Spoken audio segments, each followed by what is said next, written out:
예수님께서 승천하시면서 남기신 명령은 오직 성령이 너희에게 임하시면 너희가 권능을 받고 예루살렘과 온 유대와 사마리아와 땅끝까지 이르러 내 증인이 되리라는 말씀이었습니다. 오순절 성령 강림 이후 사도들은 예수 그리스도께서 성취하신 구속 사역의 복음을 예루살렘과 온 유대와 사마리아로 가서 전하기 시작했습니다. 그러나 선뜻 진행되지 않던 것이 땅끝까지 복음을 전하는 일이었습니다.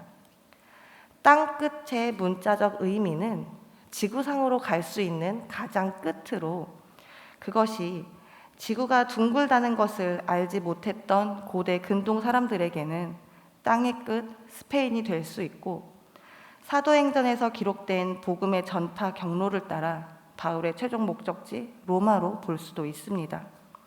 오늘날에는 아직도 복음이 들어가지 못한, 복음을 믿기 힘든 지역으로도 볼 수 있습니다.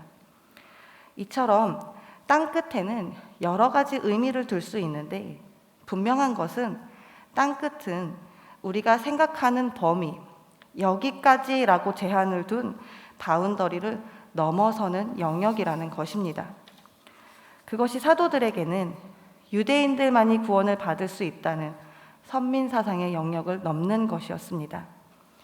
그렇기에 사도행전 10장은 스데반의 순교 이후 바울의 회심과 베드로의 순회 전도 사역을 통해 기틀이 마련되었던 이방 선교가 고넬료의 회심 사건을 계기로 땅끝까지 전파될 여건이 마련되었음을 보여주는 장입니다. 10장에서 살펴볼 말씀은 고넬료와 베드로가 각각 기도하던 중에 환상을 본 이후의 내용입니다.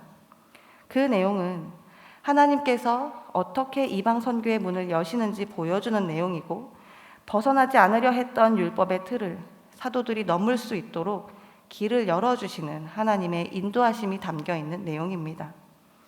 우리는 이 말씀을 통해 하나님의 계획은 하나님이 먼저 시작하신다는 사실을 알 수 있습니다.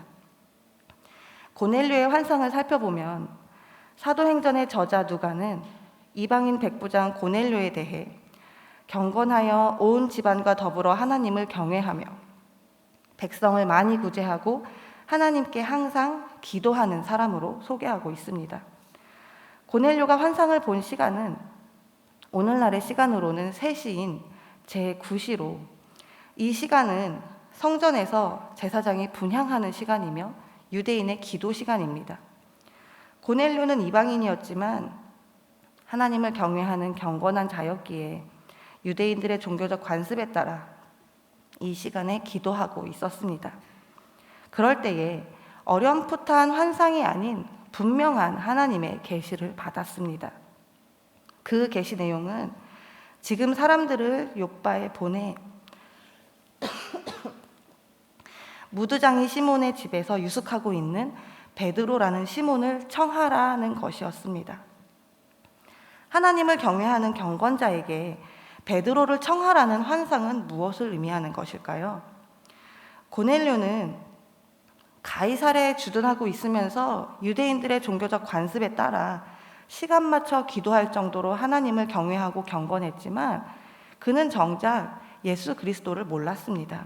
그래서 그의 기도를 받으신 하나님께서는 천사를 보내어 그에게 베드로를 청하라고 말씀하시며, 그가 베드로를 통해 예수 그리스도께서 성취하신 구속의 은혜, 복음을 영접할 수 있도록 하신 것입니다. 예수님이 사역을 하시던 때에도 하나님을 경외하는 이방인 백부장이 있었습니다. 유대 장로들은 유대 민족을 사랑하고 유대인들을 위한 회당을 지어준 이 백부장을 위해 예수님께 도움을 청하는 정도의 호의를 보이는 것으로 그를 대했지만, 그가 예수님을 대했던 믿음은 예수님을 메시아로 받아들이는 믿음이었고, 예수님은 유대인에게서는 찾을 수 없는 믿음이 이 이방인에게 있음을 극찬하셨습니다. 예수님이 메시아로 오신 것은 유대인 한정 구원이 아니라 온 세상을 위한 것이었고, 하나님께서는 이미 이방인에게도 구원의 문을 열어주셨습니다. 그것을 예수님은 땅끝이라는 표현으로 사도들이 열기를 원하셨으나, 사도들이 아직 율법에 매여 있으니 직접 계시하심으로 고넬료를 시작으로 이방 선교의 문을 여신 것입니다. 온 세계를 하나님의 백성으로 세우고자 하셨던 하나님의 큰 계획이 이렇게 다시 시작된 것입니다. 두 번째로 우리가 알 수 있는 것은 하나님의 계획에는 오차가 없다는 것입니다. 베드로의 환상은 유대인의 전통에 따라 제6시가 되어 지붕에서 기도하고 있던 베드로에게 임합니다. 유대인들은 오전 9시, 정오, 오후 3시에 기도했는데 베드로가 전통에 따라 기도했던 제6시는 정오의 시간이었습니다. 이때 베드로는 온갖 부정한 짐승들로 가득한 보자기가 하늘에서 내려오고 그것을 베드로로 하여금 먹으라는 환상을 보았습니다. 베드로는 보자기 속 짐승들이 속되고 깨끗하지 않기 때문에 먹을 수 없다 거절하지만 도리어 하나님께서 깨끗하게 하신 것을 내가 속되다 하지 말라는 음성을 듣게 됩니다. 황홀한 중이었지만 3번이나 반복된 환상과 음성은 이것이 분명한 하나님의 계시였음을 알게 합니다. 17절은 환상을 본 직후에 베드로의 심리에 대해 언급하고 있습니다. 새번역 버전으로 보면 베드로가 자기가 본 환상이 대체 무슨 뜻일까 하면서 속으로 어리둥절하고 있는데 라고 표현하고 있습니다. 이때 사용된 헬라어는 디아포레이인데 이것은 매우 놀라다, 당황하다, 의심에 빠져 있다를 의미합니다. 이 단어는 가능한 해결책을 모두 살펴보았지만 출구를 찾지 못한 사람의 심리적 상태를 묘사하는 단어입니다. 즉, 베드로로서는 이 환상이 무엇을 의미하는지 도무지 알 수 없었으며 여러 가지로 곰곰이 생각해 보았지만 어리둥절할 뿐이었다는 것을 표현해 주는 것입니다. 사실 환상의 내용 자체는 너무나 뚜렷하였습니다. 유대인들이 부정하게 여기던 동물들을 잡아 먹으라는 것이었으며 이미 하나님께서 그 동물들을 깨끗하게 하셨다는 사실의 선포입니다. 그렇지만 베드로는 오랫동안 엄격히 지켜오던 율법적인 관습을 버리는 것이 어려웠을 뿐 아니라 그 환상의 더 깊은 뜻이 무엇인지 궁금하였으나 해답을 쉽게 찾을 수 없었던 것입니다. 바로 이때 베드로를 찾아온 사람들이 있었습니다. 고넬료가 하나님의 계시에 따라 베드로를 청하기 위해 보낸 사람들이었습니다. 누가는 이 상황에 대해 17절에서 이렇게 언급합니다. 베드로가 본 바 환상이 무슨 뜻인지 속으로 의아해하더니 마침 고넬료가 보낸 사람들이 시몬의 집을 찾아 문 밖에 서서 17절 전체의 문맥에서 볼 때 이 사람들은 베드로가 환상에 대해 고민하고 있을 때 이미 도착해서 문 밖에 서 있던 상황이었습니다.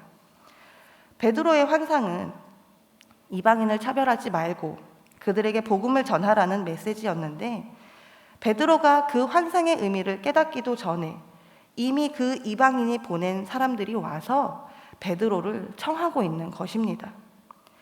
이 장면은 하나님께서 매우 적절하게 하나님의 역사를 이끄신다는 사실을 보여줍니다. 하나님께서는 고넬료에게 전날 오후 3시쯤 환상을 보여주시고 베드로에게는 이날 정오의 환상을 보여주셨습니다. 고넬료의 환상과 베드로의 환상은 시간적으로 약 21시간 정도의 간격이 있습니다.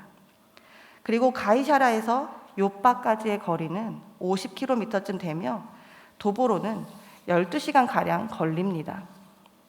따라서 고넬료는 환상을 본 직후 바로 준비를 갖추어 사람들을 보냈고 그들은 오후 늦게 출발하여 어두워지기까지 부지런하게 걸었으며 날이 새자마자 또다시 출발하여 베드로가 머무는 무두장이 시몬의 집에 도착했습니다. 하나님께서는 그들이 도착할 시간에 맞추어 베드로에게 환상을 보여주심으로 베드로가 그 환상을 생생하게 기억하고 있을 때 이들을 맞게 하였습니다.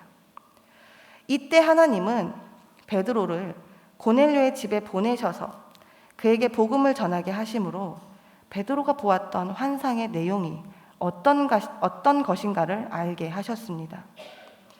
이로써 베드로는 단지 유대인과 이방인을 구분하는 음식 규례가 불필요하게 되었다는 것이 아니라 유대인과 똑같이 이방인들도 복음을 듣고 주의 백성이 될 수 있다는 사실을 알게 되었습니다.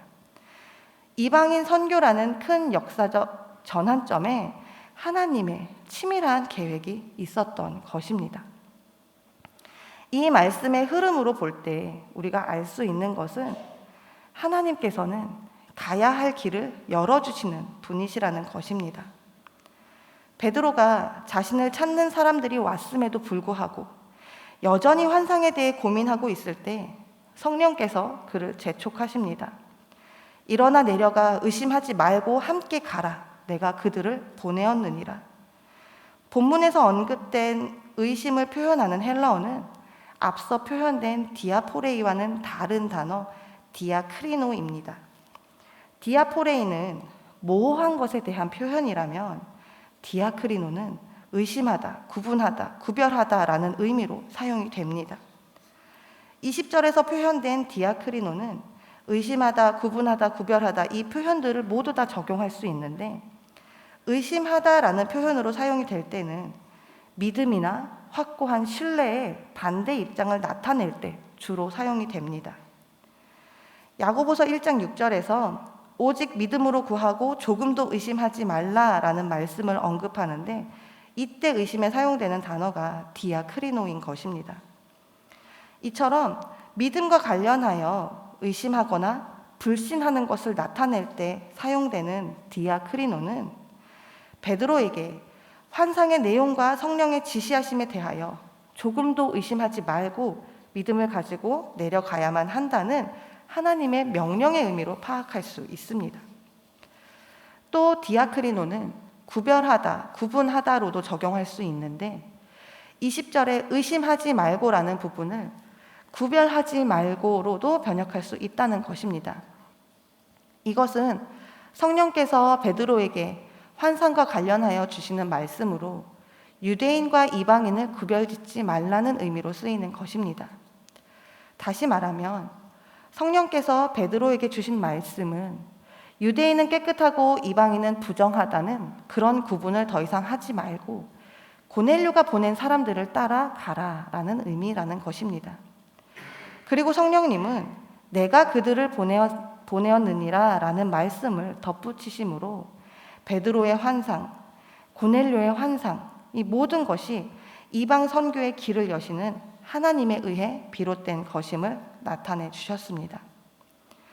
이방인에게는 열리지 않을 것만 같았던 복음의 문이 이방인 선교를 위해 사도 바울을 세우셨던 하나님의 계획에 예수님의 수제자였고 사도들의 수장이었던 베드로를 역시 이방인의 전도를 위해 보내신 하나님의 역사하심이 더하자 이방 선교를 위한 모든 길을 예비하신 분이 하나님이시고 그 길을 열어주시는 분도 하나님이심을 나타내 주신 것입니다.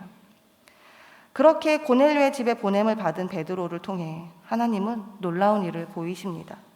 고넬료의 집에서 베드로가 전하는 말씀을 듣는 모든 사람들에게 성령께서 임하신 것입니다. 이방인의 성령 임재 사건이요 이방인들에게도 세례를 베풀게 된 이 사건은 예루살렘 교회를 놀라게 했으나 예수님의 명령대로 예루살렘이라는 온 유대와 사마리아라는 한계를 넘어 땅끝까지 복음이 선포되는 길이 되었습니다. 이 말씀은 우리가 살아가면서 많은 선택을 해야 할 때 우리는 어디에 시선을 두어야 하는가를 생각하게 합니다. 우리의 삶에 하나님은 항상 하나님의 선하신 계획을 두고 계십니다. 그 선하신 계획을 따라가느냐 따라가지 못하느냐는 우리의 선택에 달려 있는데 우리가 선하신 계획을 따르려면 가장 먼저 하나님을 신뢰해야 합니다.